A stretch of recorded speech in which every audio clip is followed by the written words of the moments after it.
Всем здравствуйте! Сегодня мы продолжим изучать тему костры. И я покажу вам 4 костра. Это камин, полинезийский, звездный и пушка. Костер-камин.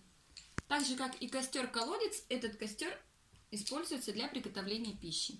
Мы берем карандаши. Это у нас будет прототип бревен. Вот таким образом мы по периметру его выкладываем. И с подветренной стороны устанавливаются 2 опоры. И вот сюда выкладываем еще дровишки. Вот таким образом, чтобы жар шел непосредственно на приготовленную еду. Костер полинезийский.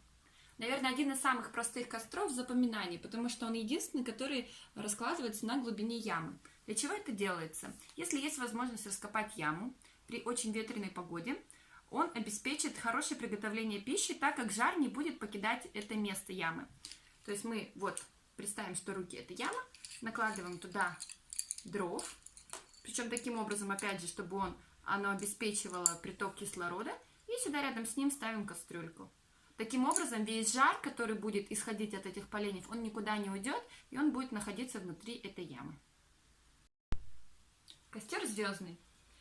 Также один из самых легких костров, потому что по своему виду он напоминает звездочку. Каким образом мы выкладываем его?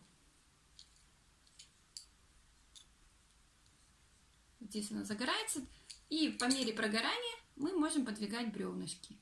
И таким образом они образуют вот такую снежинку.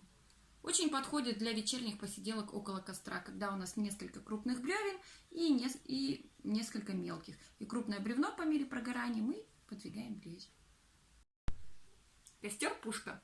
Так же, как и костер таежный, он предназначен для просушки вещей. То есть мы выкладываем одно бревно, на него выкладываем несколько веток поменьше. Причем выкладываем таким образом, что получается пресловутая пушка.